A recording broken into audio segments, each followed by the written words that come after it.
Good morning, everyone. I hope you guys are enjoying your Chuseok holiday, being able to take some time off, see friends, family, and relax. We have an awesome show for you today. A lot to get into this week.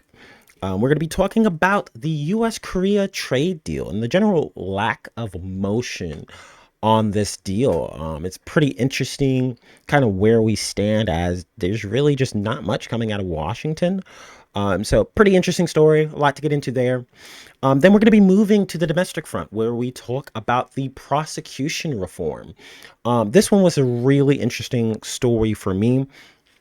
Democratic Party was pretty dedicated to the cause of dismantling the prosecution services, which is interesting because it wasn't just the Democratic parties. There's been a long history of wanting to dismantle and reform this institution. So really, really interesting there too. And then we talk about my favorite subject, which is AI. It's going to be really interesting. We were graced with Sam Altman's presence here in South Korea. He met with President Lee Jae-myung. We're going to talk about how frustrating I find AI and how annoying its invasion into our everyday lives has become. President Lee's big on that, so we're going to jump into that. And then finally, we're going to be ending with the anti-China rally that was held here last week here in South Korea.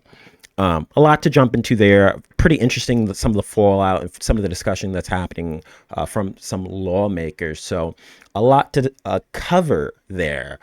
But before we jump into any of that, I have to say the obligatory, don't forget to like, subscribe. It really helps the channel out. And leave comments down there. Lets me know what you guys are thinking about just generally anything and everything.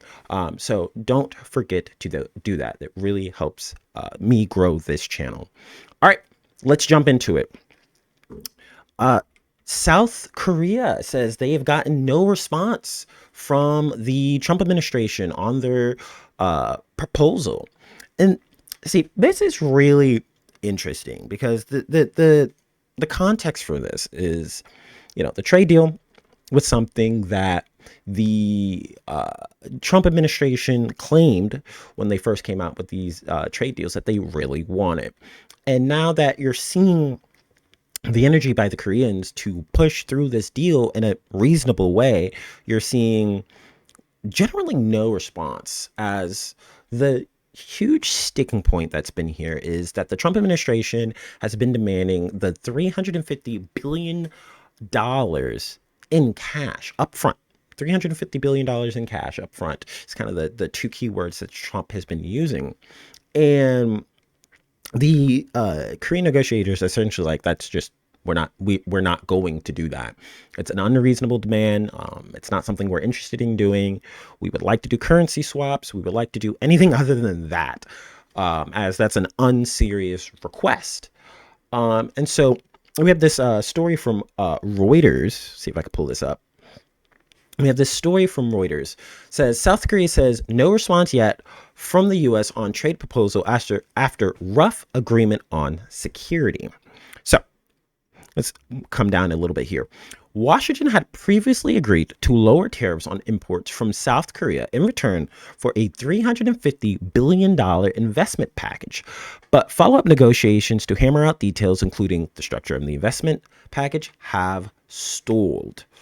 And basically, what they're articulating here is that once the Trump administration was told, yeah, no, we're not going to give you $350 billion in cash, they've basically been blowing off the Korean negotiators. They've not heard back from them. It continues. We have sent our stance to the U.S. and there has not been any response yet from the Commerce Secretary Lutnick, our main counterpart. This is from the presidential policy advisor, Kim Young-bum, said at the meeting with foreign media. Quote, get this, we really want to do this, but to do it, it needs to be operational, Kim said, adding that the deal needed to be logically acceptable to be approved by Parliament. Sorry, I can't read. So what is he saying here? What is he getting at? What they're saying is that, hey, we can't just jump into any old kind of deal. Like, this deal needs to be able to be passed at the National Assembly. Uh, we can strike the deal, but this still needs to be codified into law. Okay, this is what's going to happen. This is our new agreement. And to do that, they actually have to present a deal that makes sense. They're not going to approve a deal that doesn't make sense. And essentially, where we're sitting at right now is the Trump administration's radio silent. There's nothing coming back from Washington. There's no one really giving them any clues as to what the next steps look like. And it's so outlandish to me that the administration believes that they could bully South Korea into giving them $350 billion in cash. I mean, I genuinely cannot see what the justification or the reasoning would be to do this. And we also have to remember, at the same time, there is still the like slap in the face of, okay, well, we're trying to conduct trade deals with you, but you've now demanded that we give you 80% of our foreign currency reserves, and you've arrested our citizens. So, like, there's a lot that's going on here. And this is a article from Fortune where it says South Korea's trade deal with Trump could sink its currency and trigger a financial crisis. Essentially, what they're referring to is the IMF crisis of '97, where the Korean economy, the Korean people had to fight to get out of that crisis, and that by jumping into this agreement, this could actually have them fall back into some economic crisis. Why would they agree to this? Why would they even consider this a serious deal? And so essentially, it seems to me that the Koreans are going, okay, cool. Here's our memorandum of understanding that, hey, we are doing currency swaps, leveraging debt, all that jazz, as an investment tool into America. We're not giving you cash. And to really hammer that down, this was an interesting interview, this conducted by Bloomberg Television. It was an interesting interview with the Prime Minister of South Korea, kind of just laying that bare. We're not going to watch the whole thing, but we're going to watch a bit of it. I don't want to be attacked by the YouTube gods, so we're not going to watch the whole thing in its entirety. But let's take a look at this. Thank you very much for your time today. I know that we have a very busy geopolitical backdrop and trade environment as well. Let me start with you on trade, because we understand that South Korea is still trying to finalize and write out a trade agreement with the US. When could we see that? This negotiation wasn't initiated by us. We didn't start from a position of advantage, nor did we raise the issues. Isn't that the case for the entire world? Since the whole world is negotiating under the new conditions presented by the United States, rather than insisting on specific conditions, the correct answer would be that certain things are simply difficult to achieve. Therefore, anything that exceeds the limits of what the Republic of Korea can bear in terms of national interests, acceptability, capacity, or public understanding will be quite difficult to undertake. That's pretty important what he's saying here. Like, to break that down, to make that clear, what he is articulating, what he's saying here is, listen, we didn't want to do this. We weren't the ones who wanted to come in and make a deal. The entire world was held hostage by Trump and essentially told, come to the table, make a deal with me. They said, okay, cool. We're going to come and make a deal. But what we're not going to do is being taken hostage and advantage of in this deal-making process. We're going to conduct a deal that benefits not just you, but benefits us as well. We're not going to do anything that is unreasonable and that our public would be angry at us about. So he's being very clear. This is a number 2 in Korea, being very clear that the administration's stance is, hey, we'll do a deal with you. Since you've brought us to this point, we'll do a deal with you, but we're not going to do one that absolutely wrecks our economy. Korea to the agreed 15%. And even if the tariffs were lowered, the tariff advantage that South Korean car makers had over Japan, for example, 2.5% before the Trump trade deal, that's going to disappear. How painful is that for South Korean firms right now? 일단 우리는 그동안에 있었던 미국 First, the FTA structure between us and the US is changing, and that will create a burden. Naturally, if tariffs drop from 25 to 15%, that will be better, but it's still harder than before, and especially at this point. There's the difficulty of having to bear the 25% until this negotiation concludes. So, in short, there are difficulties. Hyundai Motor and others are facing particular challenges. However, as far as we understand, Hyundai Motor currently plans to navigate this situation without changing its pricing policy for now. I personally view this as a relatively wise approach. So this is interesting. If you want to watch the rest of the interview, I suggest you go do that. Check him out on Bloomberg. But this is interesting because essentially what he's saying is, hey, we're going to try to hold the line for right now. We're going to try to hold the line, and we're going to try to ensure that, prices don't really fluctuate, but we're in a difficult position. If we have to maintain that 25% tariff rate, we're going to be in a tough place. But you know what we're not going to do is cave on this issue because we want to strike a deal very quickly to reduce that tariff rate.